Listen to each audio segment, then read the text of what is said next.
Today marks 728 days since the 2019 Cortaca Jug game. Now, a lot has happened in the world since that day.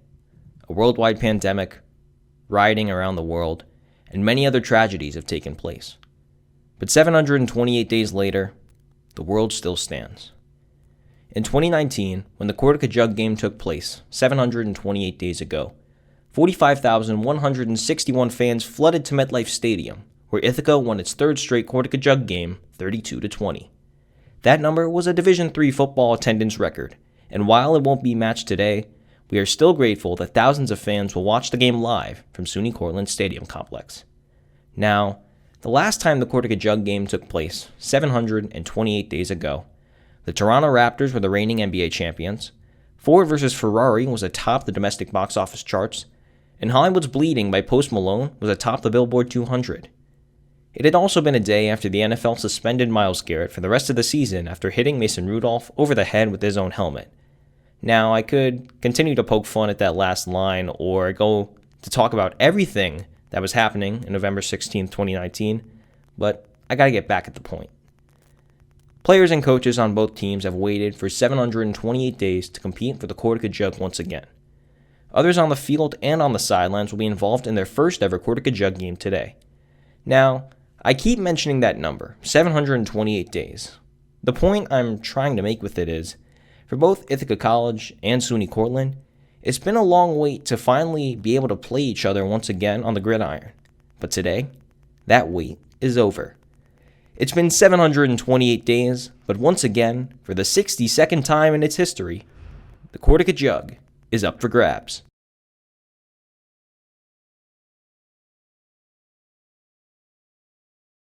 Welcome back to the Sports Report on the Noon Report right here on News Channel 6. I'm Kyle DeSantis.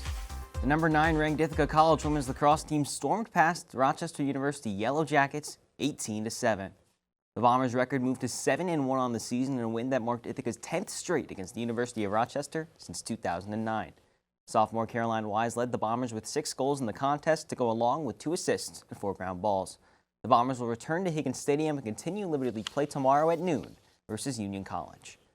Looking towards Cornell on the East Hill, we'll keep the headgear on while moving over to the softball diamond as the Cornell Big Reds scored an 11-8 comeback victory in Game 1 of a road doubleheader over Binghamton University. The comeback took place in the top of the 7th inning for the Big Red after plating 5 runs and combining to hit for the cycle.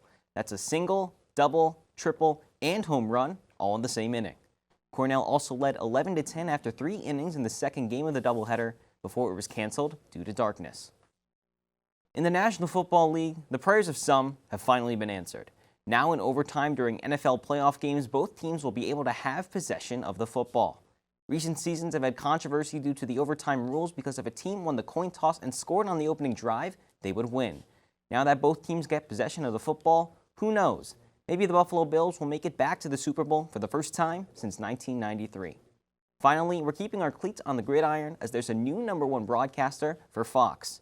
Kevin Burkhardt has been promoted to the number 1 football play-by-play position for Fox following Joe Buck's departure for Monday Night Football on ESPN.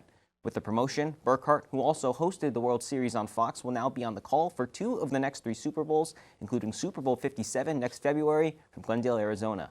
For today's Sports on the Noon Report, I'm Kyle DeSantis. Now, thanks, Kyle, for that sports report. Now, I have to ask you, I've been following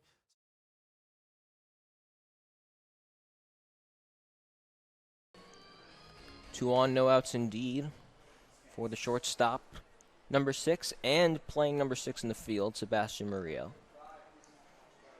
First pitch to him, fouled off. Back to the first base side of the netting, above the press box, not at the press box for once. And he starts below in the count, 0-1. Westerners hits now up to 10. With 7 runs to show for it on the scoreboard. Bristol has 3 runs and 4 hits as Murillo showed bunt but pulled back in time to even the count at 1. Murillo, as I mentioned before, he's from Huntington Beach, California. He's one of the, in the case of the NECBL in the New England area, he's coming across the country to play summer baseball here. Yeah, long trip and I'm sure in the winter he's much happier being in California because you'll be under a foot of snow at least up here, and he gets sun year-round. But when the weather's nice out here in the summer, I'm sure he's more than happy to be out in New England. Another foul, 1 and 2. And in this case, he's actually traveled a bit farther than he did in 2020 summer. He played in the Expedition League with the Sowers Valley Sabre Dogs. That's in North Dakota. The Expedition League. The Expedition League.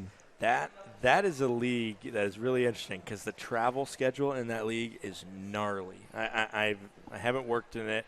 I don't even know anybody that's worked in it, but it is. There are some stretches across the center of the country that take a while to get across. Another foul from Murillo, and that was an interesting stat for me because I actually know the broadcaster for the Sabre Dogs. So I go to college with him. Okay. He's originally from Seattle. Okay. So it's not that far of a travel from him for the summer. Yeah. But I asked him, like, hey, do you know this guy? And he's like, yeah, he covered me. There's a nice little connection there from Ithaca. But he's down in the count 1 and 2. Salinger on second, Griffith first. Another foul. Murillo staying alive here. Here's a question. Is your friend from Seattle a Seattle sports fan? Yes, he is a big Mariners fan and goes to Mariners games. Oh, we love that. We love that. That's one for the team right there. I'm a big Seattle sports fan as well. So. On his one of the radio shows, they have a specific segment near the end of the show where he just talks about Seattle sports. That's exactly little niche audience there.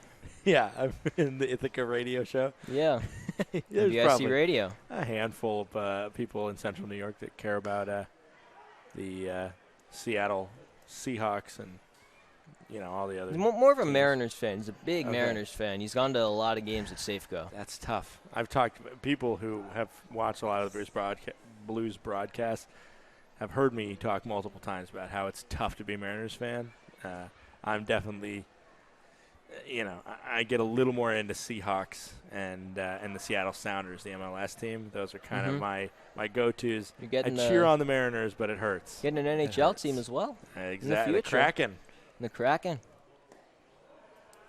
Breaking ball low and away. And funny enough, to tie it all the way back to North Dakota, and we're going to go full circle here. Wow. The new head coach of the Kraken that just got hired, former head coach at the University of North Dakota. Wow. Full circle. Connections in baseball broadcasts. Around the diamond.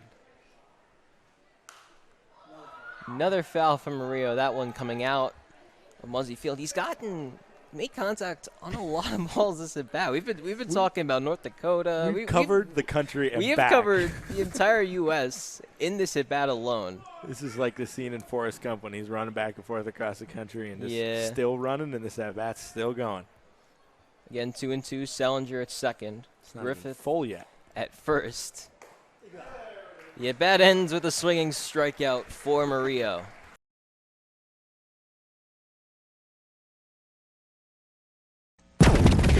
Now, WICB Instant Sports. Good afternoon with your 12:49 p.m. sports update on 92 WICB.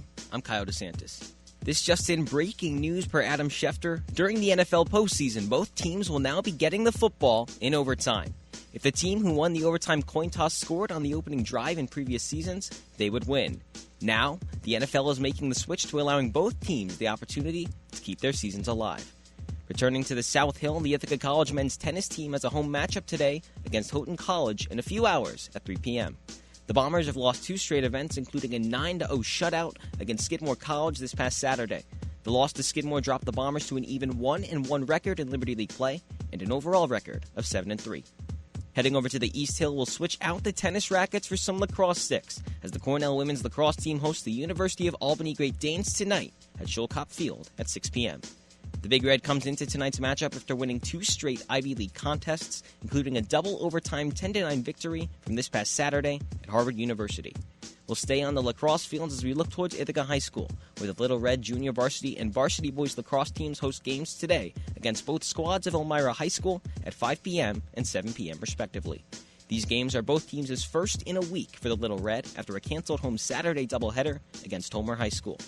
Finally, we travel from the Central New York High School lacrosse fields to the southbound NBA hardwood in New York City as the Brooklyn Nets host the Detroit Pistons tonight at the Barclays Center at 7:30 p.m. The Nets are looking to break a 3-game losing skid amidst the final few weeks of the NBA season as they currently hold the 8th seed in the Eastern Conference. We'll have your following sports headlines in the 3 o'clock hour, and tune in to WICB Sports Talk on Sundays at 6:30 p.m. For WICB Sports, I'm Kyle DeSantis.